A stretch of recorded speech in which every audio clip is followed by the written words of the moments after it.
Сәлем достар, бүгін біз сіздерменен айына 12.000 теңге төлеп тұратын жастарға арналған жалдамалы пәтер жайлы және жастарға арналған бағдарламалар жайлы айтып кететін боламыз. Бұл бағдарламалардың шарттары қандай, талаптары қандай, кімдер қатыса алады, сонымен қатар қай кезде қалай тапсырыс беруге болады, яғни сол конкурсқа қатысуға болатындығы туралы толық айтылатын болады.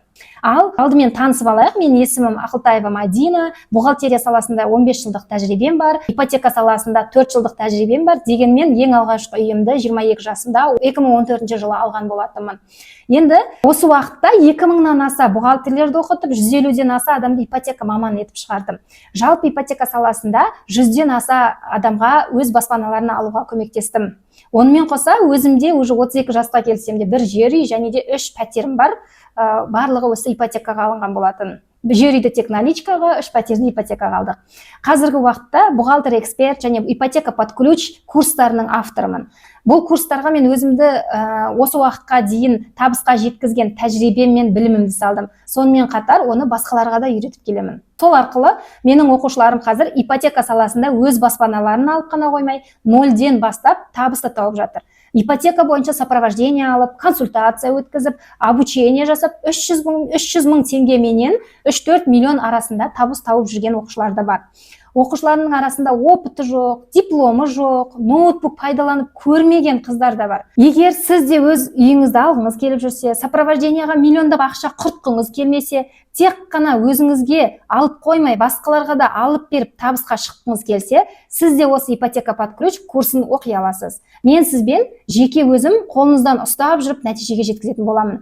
Тіпті курс барысында практика жасап, үй алып табысқа шығатын боламыз. Ал енді Алматы жастары бойынша толық айта кететін болсақ, бұл бағдарлама екіге бөлінеді. Біріншісі жұмыс жасайтын жастарға арналған арендный жилье, яғни жалдамалы пәтер. Екіншісі жұмыс жасайтын жастарға арналған ипотекалық бағдарлама. Енді осы екеуін екіге бөліп, айырмашылығыменен талаптарын, шарттарын толықтай қарастыратын боламыз. Арендный жилье бұның ерекшелігі, бұл жер өзінің аты айтып тұрғандай, бұл арендный жилье, яғни бұл үй сіздің атыңызға жазылмайды. Бұл мемлекеттің үйі, сіз тек ол үйді жалдап қана тұрасыз. Жалдау уақыты максималды 3 жылға дейін болады. 3 жылдан кейін сіз бұл үйді босатып беруге міндеттісіз. Және де бұл үйді алған кезде сіз мемлекет қай жерден береді пәтерді, сол жерден аласыз. Яғни сізде таңдау құқығыңыз жоқ. Бұл бағдарламаның ерекшелігі, бұл тек Қазақстанның 3 қаласында болып жатыр. Алматы, Астана, Шымкент қалаларында ғана. Және де бұл бағдарлама басқа бағдарламаларға қарағанда, немесе басқа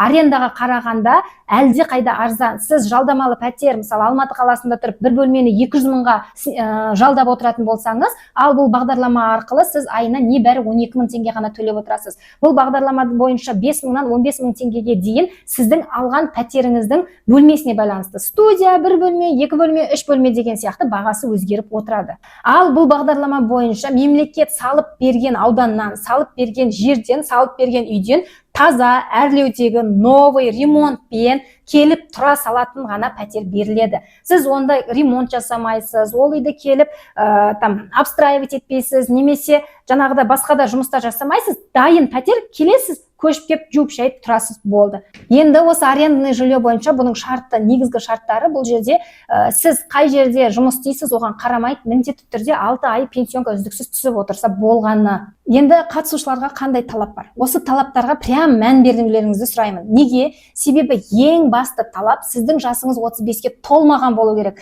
Сіздің күйеуіңіз 36-да, сіз 34-те болсаңыз болмайды. Себебі сіздің жолдасыңыз 35-ке толып кеткен. Отбасы мүшесі сіз немесе күйеуіңіз 35 жасқа толмаған болуыңыз керек. Егер үйленбеген тұрмыста болмасаңыз, онда сіздің жасыңыз 35-ке толмаған болу керек. 35-ке толуға 2 ай қалды, болама деген сұрақ болмайды. Немесе 35-ке биыл толдым, қатыса аламын ба деген сұрақ болмайды. Себебі сіз қатыса алмайсыз. 35 жасқа толмаған болу керек. Бұл ең басты шарт. Себебі бұл бағдарламамен берілетін үйлер нақты жұмыс жасайтын жастарға арналған бағдарлама. Басқа ешкім оған қатыса алмайды. Бұған қатыса алады 18 жастан 35 жасқа дейін кез келген жас. Егер сіз 18-де болып, пенсионка жоқ, қатысуға боламы десеңіз, болмайды. Бұның шартын қазір төменде айтып кететін болам. Одан кейін екінші шарт, сіз алатын қалада 3 жыл прописка болу міндетті. прям 3 жыл болу керек. Егер сіз 2021 жылы наурыз айында отырсаңыз, 21, 22, 23 жылы наурызға дейін үздіксіз 3 жыл, мысалы 24-ке дейін пропискаңыз болу шарт. 21 отырдыңыз, арасында ауданға кетіп қалдыңыз, қайтадан келіп отырған болмайды. Үздіксіз прописка болу керек. Кім тапсырып жатыр? Сол адам. Сізде прописка бар, жолдасыңызда жоқ болса болады, бірақ сіз сіздің атыңыздан ғана тапсыра аласыз, жолдасыңыздың атынан бере алмайсыз. Сосын келген сұрақтардың көбісі: мен Қаскелеңде пропискадамын, Алматыдан үй ала аламын ба дейсіз? Жоқ, болмайды. Қай жерде пропискада тұрсыз, сол жерден аласыз. Бірақ бұл жерде Қаскелең, басқа аудандарда ол программа жоқ. Себебі бұл үлкен қалаларда ғана бар бағдарлама. Басқа ауылдан немесе ауданнан сіздің үй алуға мүмкіндігіңіз жоқ бұл бағдарламамен. Ол жақтан алуға болады, бірақ оның өзіндік программалары бар. Оны қазір жастарға арналған бағдарламада без первоначальный взносы төменде айтып кететін боламын. Содан кейін үшінші шарт, ол отбасы мүшесінде жаңағы тапсырып жатқан адамның пенсионкасы 6 ай үздіксіз түсіп отыру. Яғни сіз жұмыс жасауыңыз керек. Жұмыс жасап отырып сізде 6 ай пенсионка болу міндетті.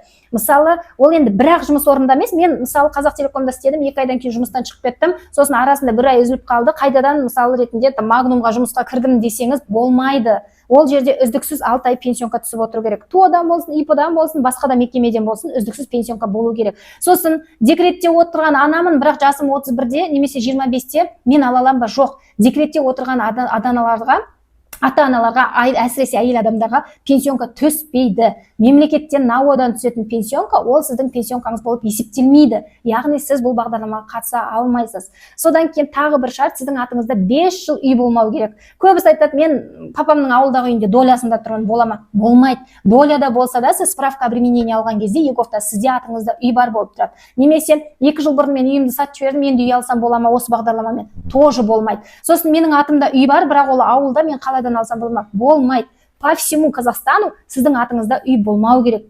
Жер болса бола береді, тек үй болмау керек. Жылжымайтын мүлік, жилой дом деп тұрады, тұрғын үй деген болмау керек міндетті түрде. Егер мысалы Чабанский дом немесе жаңағыдай склад дегендер болуға болады, себебі ол тұрғын үй болып жасалмайды. Егер жаңағы справка алып көрсеңіздер, менің осы кезде айта кетейін, тегін сабағым бар Telegram каналда, Каспий арқылы справканың алу жолдары. Сол справканы алып көрсеңіз, справка обременения деп аталады. Сол жерде прям жазылып тұрады. Тұрғын үй деп қалай жазылып тұрады, және де мысалы склад немесе қора, кашара немесе Чабанский дом дегендерге қатыса беруге мүмкіндік бар, себебі ол жилой дом болып есептелмейді. Сосын тағы бір мәселе, ол отбасының бір мүшесінің табысы 40 айлық есептік көрсеткіштен аспауы керек. Яғни деген мысал ретінде отбасында 4 адам болатын болса, сіздердің табыстарыңыз 552 мың теңгеден аспау керек. Яғни әйел мен күйеуінің зарплатасын қосқан кезде асып кетпеу керек. Бұл да бір шарттарының бірі болып есептеледі. Себебі сіздің табысыңыз одан көп болса, яғни сіз арендный жильеға не нуждаетесь. Ол ай сайын 12 мың, 15 мың теңге төлеп тұрмай-ақ, бұлай да үй алуға мүмкіндігіңіз бар. 12 мың теңгелік арендный жильенің талаптары мен шарттарын білсек, енді бұған қатысу жолдары ол арнайы сайт арқылы жүзеге асырылатын болады. Және де бұл бағдарламаның ерекшелігі бұл жерде балдық жүйемен жүреді. Сіз бұған бағдарлама шыққанымен мен бұған қатысып 100% үй алып кетем деген сөз емес. Себебі сіздің қатысуыңызға байланысты балдарыңыз да есептеледі. Мысалы, қанша жыл жұмыс істеп жатсыз, сол есептеледі. Балаңыз бар ма, жоқ па, оған да бал берілетін болады. Тұрмыстасыз ба, қанша жыл болды, оған да бал берілетін болады. Әр сіздің жаңағы талаптарға сәйкес балдар беріліп отырады. Және де өткізетін құжаттарыңыз да сол талаптарға сай құжаттарды өткізуіңіз керек. Мысалы, 5 жыл атыңызда үй жоқ болатын болса, справка обременения об отсутствии жилья деп айтады. Мысалы, Қазақстан бойынша атыңызда үй жоқ деген справканы өткізуіңіз қажет. Жалпылама арендный жилье бойынша талаптар осы. Енді жалпылама алғанда арендный жильені толықтай мен сіздерге ашып айттым. Және де қатысу жолдары да, талаптары да, шарттары да қандай екенін көрсеттім. Енді осы арендный жильеден ары қарай біз жастарға арналған ипотекалық бағдарламалармен айтып кетсек болады. Енді осы пәтерлердің ішінде осы бөлінген 21 миллион дедік қой, 21,6 миллиард ақшаны игеру мақсатында осы арендный жильемен бөлек мемлекет бізде осы жастарға арналған баспанамен қамтамасыз ету бағдарламасын ашқан. Ол өңірлік бағдарлама, оны отбасы банкпен бірге жұмыс жасайды. Мысалы ретінде сіздер көбісі естейсіздер, Алматы жастарын естейсіздер, Алматыда болып жатыр екен, немесе Астанада болып жатыр екен деп. Сосын бәрі айтады, басқа өңірлерде жоқ деп. Жоқ, олай емес. Кез келген өңірде бұл программа бар. Мысалы алып қарасақ, Астана қаласында Елорда жастары, Алматы қаласында Алматы жастары, Қарағанды облысында Қарағанды жастары, Жамбыл облысында Әулие-Ата жастары, Батыс Қазақстан облысында Орал жастары, Қостанай облысында Қостанай жастары, Абай облысында Абай жастары, Ақтөбе облысында Ақтөбе жастары өңірлік несиелендіру бағдарламалары бар. Бұның сіздің жаңағы арендный жильодан ерекшелігі бұл 3 қаладан басқа Қазақстанның кез келген қалаларында болып жатыр. Біріншіден, екіншіден, бұл жақта жаңағы арендный жильо секілді бастапқы жарна керек етілмейді, және керек етілетін жерде бар 0% бен 10% аралығында ғана жүреді бастапқы жарна. Және де бұл жерде басқа сіз ипотека арқылы айына 250 мың теңге арендаға төлеп отыратын болсаңыз, бұл бағдарлама арқылы небәрі айына 50-60 мың теңге төлеп отыруға мүмкіндігіңіз бар.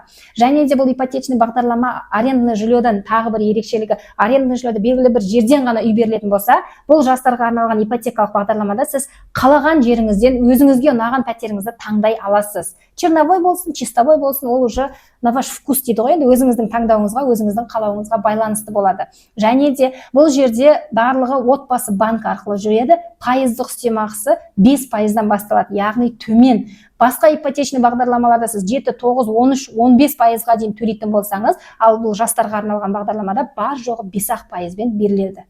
Енді талаптарын айта кететін болсақ, бұл арендный жильодан ерекшелігі, бұл жерде арнайы сіз жұмыс жасайтын жастардың қатарында болуыңыз керек. Ол деген мұғалімдер, дәрігерлер, милиция қызметкерлері, өнер адамдары, журналистер, сонымен қатар коммуналдық қызметте жұмыс жасайтын, мекемеде жұмыс жасайтын жастарға арналған, сол саланың мамандарына арналған бағдарлама. Яғни кез келген бір категорияға кіруіңіз қажет. Егер бұл категорияға енбесеңіз, онда сіз бұл бағдарламалармен үй ала алмайсыз. Ал қалған талаптар ол прописка, сіздің жасыңыз, атыңызда үй болма, үй болуы, 6 ай пенсионка деген сияқтылардың барлығы арендный жильомен бірдей. Тек қана ерекшелік осыда.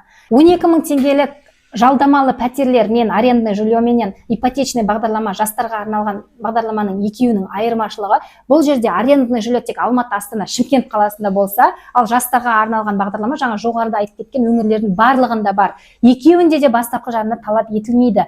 Алматы жастарында максималды 0% бен 10%-ға дейін бастапқы жарна керек, ал арендный жильода бастапқы жарна керек емес. Егер арендный жильоға сай болмасаңыз, сіз келмесеңіз, сіз бірден басқа өңірден болсаңыз, ипотечный бағдарламамен алып алу мүмкіндігіңіз бар. Ол жақта бастапқы жарна мысалы басқа бағдарламалармен 10-20%-ды құрайтын болса, бұл жақта 0% бен 10%-ға дейінгі аралықты ғана құрайды. Ипотечный бағдарламада жастарға арналған. Және де жастарға арналған бағдарлама арендный жильо сияқты екеуінің шарттары бірдей, талаптары бірдей, балдары да бірдей. Тек ипотечный программаның өзгешелігі ол жақта жаңағы айтқан категория мұғалім, дәрігер, журналист, коммунальный қызметте жұмыс істейтін деген сияқты сол мамандықтарда жұмыс істеу керек. Ал арендный жильо болса, кез келген салада жұмыс істейтін 6 ай пенсионға түсіп тұрған жас болсаңыз болды.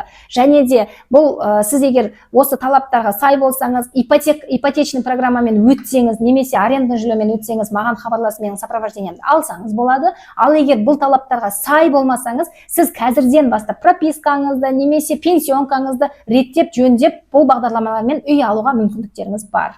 Ал енді сізге ипотека саласы қызық болса, немесе өзіме үй аламын десеңіз, не табысқа шыққым келеді десеңіз, менің ипотека под ключ курсыма мархабат. Мен сізді с нуля табыс тауып, өз үйіңізді алғанға дейін қадамдардың бәрін үйрететін боламын. Ал курста не үйренемін, не біліп шығамын, бағдарламасы қандай десеңіз, астындағы сілтемеге өтіп кетіңіз.